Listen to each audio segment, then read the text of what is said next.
कृष्णाय वासुदेवाय हराय परमात्मने प्रणत कृष्णाय गोविंदाय नमो नमः। नमो पंकजनाभय नमो पंकजमालिने नमो पंकजमित्राय नमस्ते पंकजांगये। श्रीमद्भागवत महापुराण की बद्री विशाल भगवान की नर नारायण भगवान की नारद जी भगवान की श्री कृष्ण द्वैपायन व्यासदेव भगवान की सुखदेव गोस्वामी जी परीक्षित जी महाराज की सूत जी महाराज की शौनक आदि ऋषियों की श्रोता बिंदु की भक्तो बिंदु की श्री गुरु महाराज की श्रीमद्भागवत महापुराण की आज यहाँ आलोचना का विषय वस्तु है श्रीमद्भागवत जी का दशम स्कंद पंचविंश अध्याय गोवर्धन धारण। श्री सुगोवाच इंद्रास्तदा आत्मन पूजा विज्ञय विहितं नृपं गोपेभ्यं कृष्णनाथभ्यो नन्दयादिभ्यो अच्युतकोपोषा।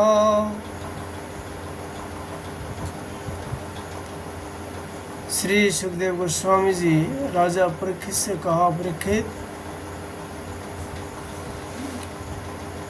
जब इंद्र को पता लगा कि मेरी पूजा बंद कर दी गई है तब वे नंदबाबा आदि गोपों पर बहुत ही क्रोधित हुए, परंतु उनके क्रोध करने से होता क्या? उन गोपों के रक्षक तो स्वयं भगवान श्री कृष्ण है।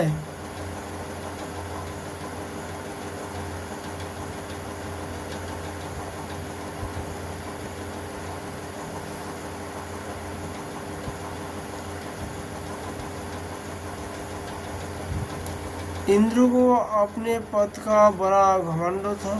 वे समझते थे कि मैं ही त्रिलोकी का ईश्वर हूँ। उन्होंने क्रोध से तिलमिलाकर पलायन करने वाले मेघ के संवार्तक नामक गण को ब्रज पर चराई करने की आदेश दिया।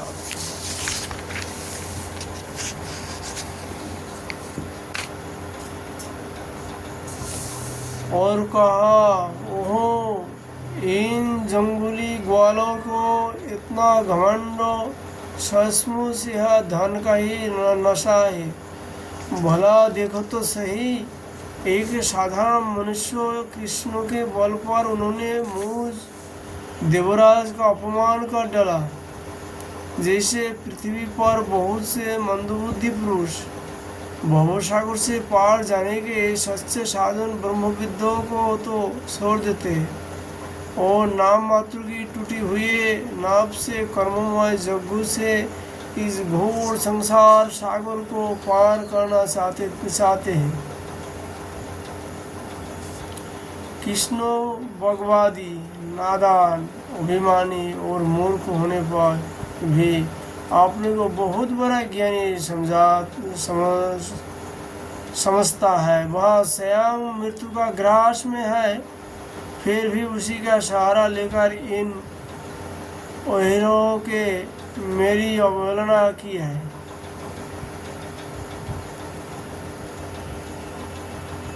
एक तो ये यूं ही धन के नशे में सूर हो रहा है, दूसरी श्री कृष्ण ने उनको और बर्बाद दे दिया है। अब तुम लोग जाकर इनके इस धन के घमंड और हेकरी को धूल में मिला दो तथा उनके पशुओं का संहार कर डालो। मैं भी तुम्हारे पीछे पीछे ऐरावत हाथी पर चढ़कर नंदों के ब्रजों का नाश करने के लिए महाप्रक्रमी मरुदगण के साथ आता हूँ।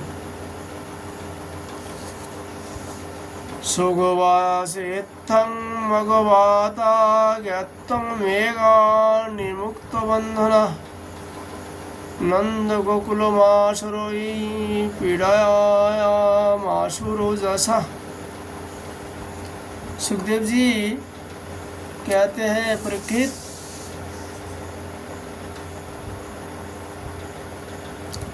इंद्र ने इस प्रकार प्रलय के मेघ को आज्ञा दे दी और उनके बंधन खोल दी।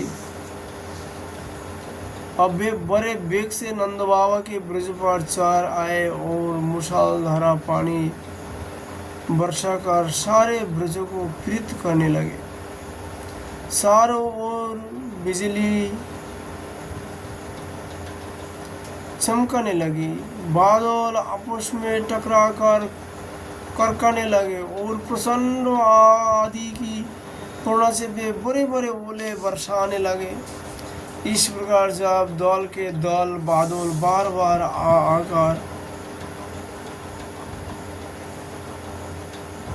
खंभे के समान मोटी मोटी धाराएं गिरने लगे, तब ब्रजभूमि का कोना कोना पानी से भर गए और कहाँ नीचा है कहाँ ऊंचा इसका पता चलना कठिन हो गया था।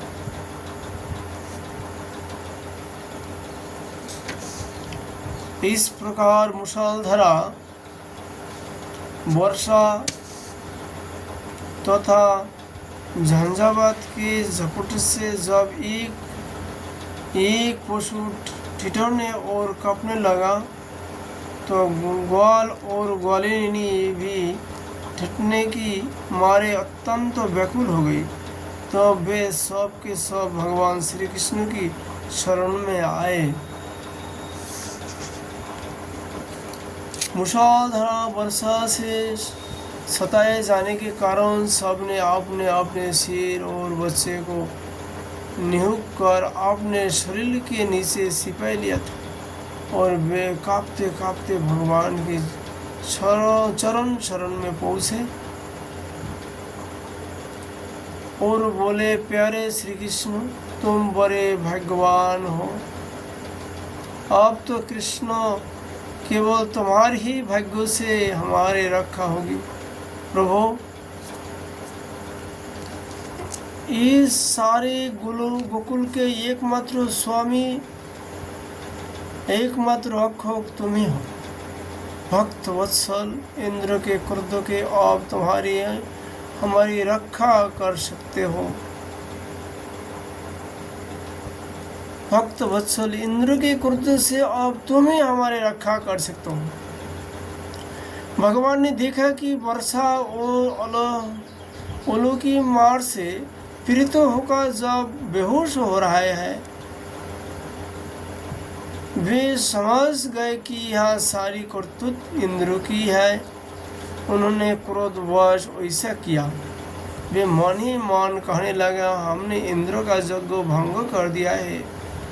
इसी से भी ब्रजों का नाश करने के लिए बिना ऋतु की ही यह प्रचंड वायु और ओले के साथ घन घोर वर्षा कर रहा है। अच्छा, मैं अपनी जोगमाया से इसका भली भांति जवाब दूंगा। ए मूर्खो, इंद्र अपने को लोकपाल मानते हैं। इनके उचित जोर धन का घमंड तथा अज्ञान में चूर चूर कर दूंगा। देवता लोग तो स्वतः प्रधान होते हैं, इनमें अपने उचित जोर पद का अभिमान न होना चाहिए। अतः यह उचित है कि इस शत्रुघ्न से शुद्ध दुष्ट देवताओं का मैं मान भंग कर दूं। इससे अंत में उन्हें शांति ही मिलेगी। यह सारा ब्रज मेरे आश्रित है, मेरे द्वारा स्वीकृत है और एकमात्र मैं ही इसका रक्षक हूँ। तो मैं अपनी जोगमाया से इसकी रक्षा करूँगा। संतों की रक्षा करना तो मेरा व्रत ही है। अब उसके पालन का अवसर आप उस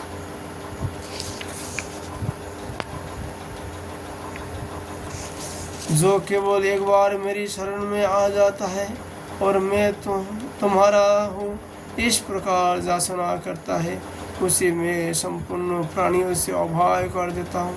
यह मेरा व्रत है।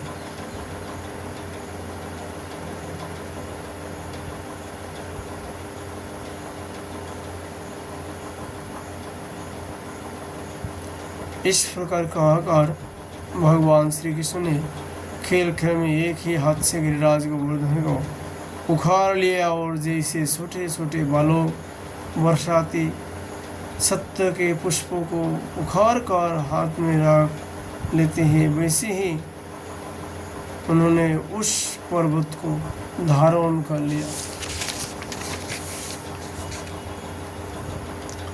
इसके बाद भगवान ने गोपों से कहा, माताजी, पिताजी और ब्रजवासियों, तुम लोग अपनी गौ और सब सामग्रियों के साथ इस पर्वत के गड्ढा में आकर आराम से बैठ जाओ।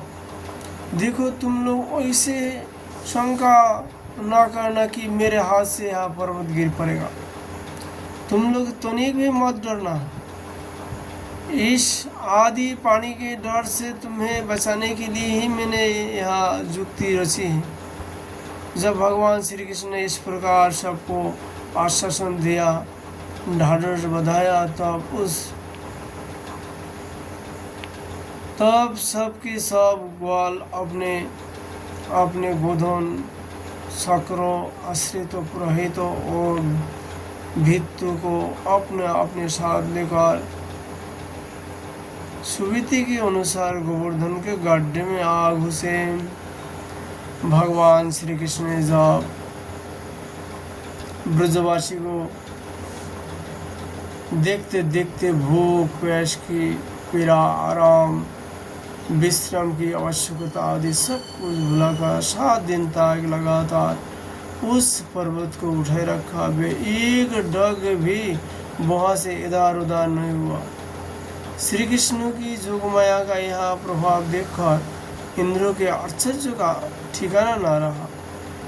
अपना संकल्प पूरा न होने के कारण उनकी सारी हेकड़ी बंद हो गई।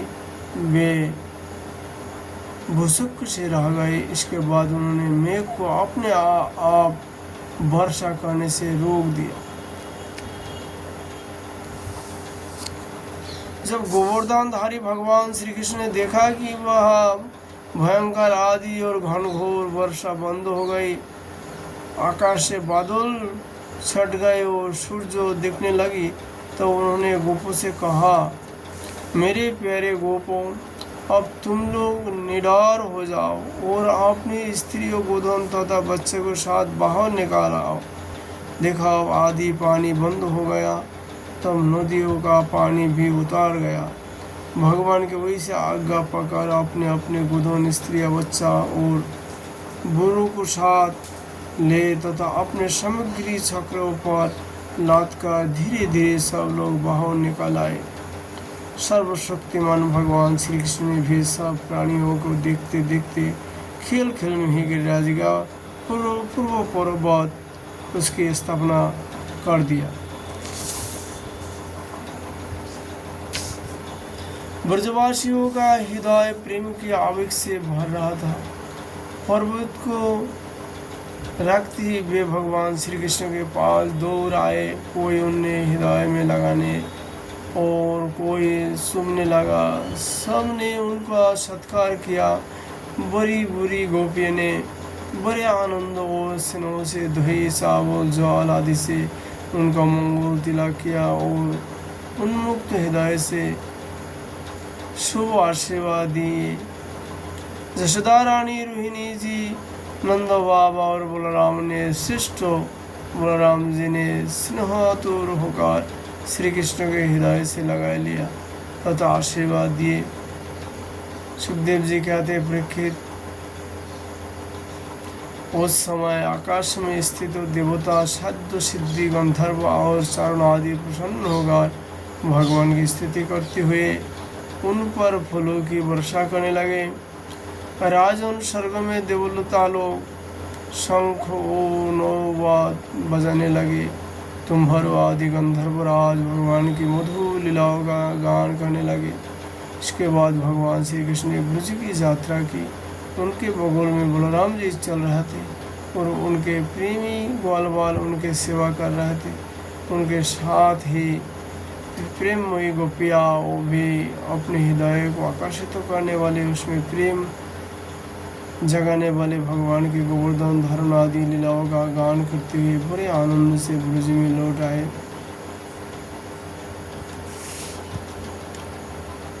इंद्र ने 7 दिन तक बरसात किया, लेकिन इंद्र ने जब आके देखा ब्रज की एक सीटा भी नहीं मरा,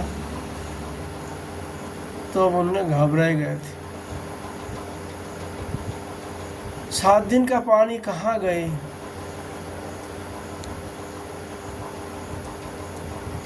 इस प्रकार कथित है कि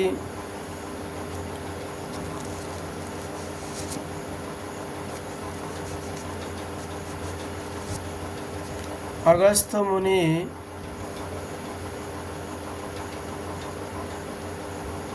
सब पी गए। इसका कारण है, एक बार पार्वती जी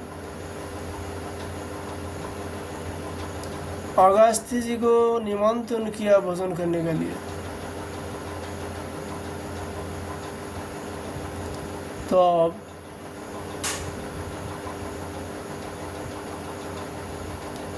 भोजन करते करते उनको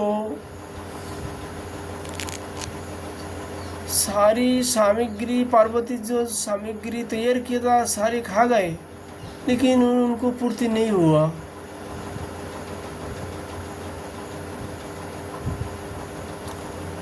तब पार्वती जी बड़ा विपत्ति में पड़ गए। साधु को भोजन कराने से, बिठा के भोजन करवाने से उनको भरपेट भोजन करवाना चाहिए। पार्वती जी देख रहे हैं मैं जितना भोजन बनाए हुए उनके लिए सारी भोजन सभी खा गए, फिर और मांग कर रहा है। भगवान शिव को पास भी नहीं बोल सके, क्योंकि शिव जी पहले ही मना किया था पार्वती को, तुम अगस्त जी को भोजन मत करवाओ, क्योंकि ये सुल्ली भर में सारी समुद्र का पानी एक बार पी गया था। इस अगस्त जी को इस संसार में ऐसा कोई व्यक्ति नहीं है जिनको भोजन करवा के तृप्ति कर सके। जिन्होंने समुद्र को ही पानी पी गया, इतना बड़ा शख्स को कौन भोजन करवा सकता है? भगवान शंकर पार्वती जी को पहले मना कर दिया है जे अगस्त जी को भोजन मत करवाओ, लेकिन पार्वती जी उनको बात नहीं माना। उन्होंने कहा जे जीवन में एक बार साधु को सेवा जरूर होना चाहिए। जब पार्वती जी संकट में आए तो किनका पास जाए पार्वती, क्योंकि भोले बाबा तो पहले ही मना कर दिया, दोबारा उनके पास कैसा जाए। मानी मान उन्हें भगवान श्री कृष्ण में, भगवान नारायण पे उन्होंने आत्मसमर्पण किया। हे प्रभु नारायण, आप कैसा भी हमें बसाए लो। ये साधु नाराज हो जाए तो हमारी वंश परिवार सब खत्म हो जाएगा। कैसा भी इनको बचाओ इनका कोप से, क्योंकि इनको भरपेट भोजन नहीं करवा पाए तो बड़ा अपराध है, और क्रोधित तो होके कुछ भी ये श्राप दे सकता है। भगवान पार्वती को मन की बात जान गए। तुरंत उन्होंने एक बालक का रूप धारण किया, ब्राह्मण वेश में आके बोले, पार्वती से बोले, मैया मुझे भोजन करवाओ। पार्वती जी समझ नहीं पाई, उन्होंने और घबराई गई। एक बाबा का ही हम भोजन परस नहीं पा रहा हूँ, बाबा का ही पूरा नहीं हो रहा है, ये ब्राह्मण बालक को कहाँ से भोजन करवाए। फिर भी भगवान ने ब्राह्मण वेश में आकर बार बार पार्वती से बोले हमें भोजन करवाओ, और वहाँ बैठ गए अगस्त्य जी के पास में। जो पंगत में बैठ जाए तो उनको तो भाई भोजन करवाना ही पड़े। तो उन्होंने बोला जो हाँ ठीक है पार्वती जी, आपने जो कुछ था उनको दे दिए हैं। ब्राह्मण बालक थोड़ा बहुत खा के उठ गए। साधु को नियम है, साधु का पास में कोई भोजन करे और वो भोजन करके वो चल पड़े, उठ जाए तो झूठा मान लेता है परश के साधु। अगस्त्य जी बोले ये बंदा, ये ब्राह्मण ने भोजन किया है लेकिन मेरे भोजन पूरा नहीं हुआ तब ये उठ गया थे, मैं नहीं खाऊंगा क्योंकि ये झूठा हो गया सब।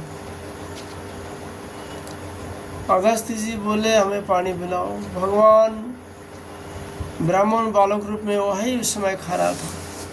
उन्होंने पार्वती से जी को इशारा किया तुम इनको पानी मत पिलाओ, क्योंकि जिन्होंने चुल्ली भर में पूरे समुद्र का पानी पी गए, इनको तुम पानी पिला के पूर्ति नहीं कर पाओगे। तो पार्वती जी भी पानी नहीं दी। तो भगवान नारायण उस ब्राह्मण वश में जो बालक था वही नारायण स्वयं हाई सल करके गया था पार्वती जी को बचाने के लिए। तो स्वयं अपना रूप प्रकट हुआ नारायण रूप में और अगस्त्य जी से बोले हे अगस्त्य जी, पार्वती मैया ने बड़ा मन ही मन हमें बुलाया है तुम्हारे श्राप से बचने के लिए। तुम्हारी भोजन पूरा नहीं कर पा रहा है। ऐसा है कि अभी तुम पानी मांग रहे हो, अभी तुम पानी देके तुमको तृप्ति नहीं कर पाएगी। तो तुमसे मैं बाधा करता हूँ, द्वापर का अंतिम में ब्रज में लीला करेंगे और उस समय मैंने इंद्र का पूजा बंद कर दूंगा और गिरिराज जी का पूजन प्रतिष्ठा करूंगा। उस इंद्रो उनका पूजा बंद होने का कारण नाराज होकर प्रलय की समान जो वृष्टि होता है, मुसलधारा वृष्टि करेंगे। इंद्र ने ब्रज का ऊपर कुपित होकर तुम समय गिरिराज जी का किनारे में बैठ जाना। प्रलय का समान जो बरसात करेंगे उस सारी पानी तुम पी लेना। आज से तुम पानी मत पीना। द्वापर अंतिम आने वाली है।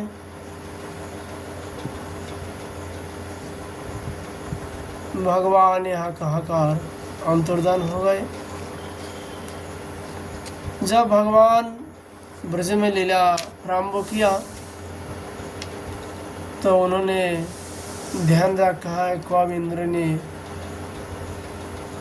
ब्रज को बहाने का काजे बरसात करे। जब शुभ समय आए तभी अगस्त्य जी गिरिराज जी का किनारा में बैठ गए।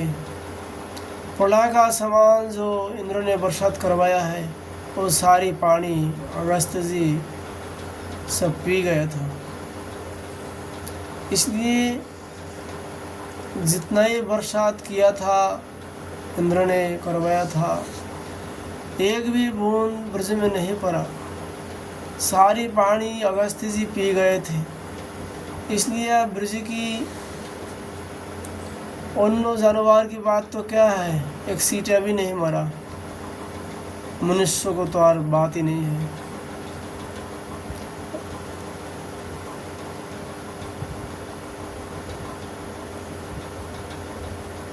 आज तक हम लोग भगवान की जो दिव्य लीलाओं को गायन कीर्तन किया हो।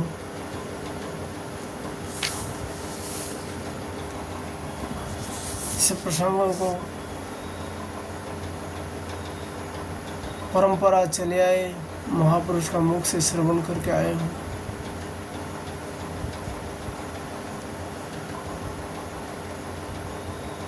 यही आज का कथा हम लोग विश्राम करता हूँ। राधे राधे।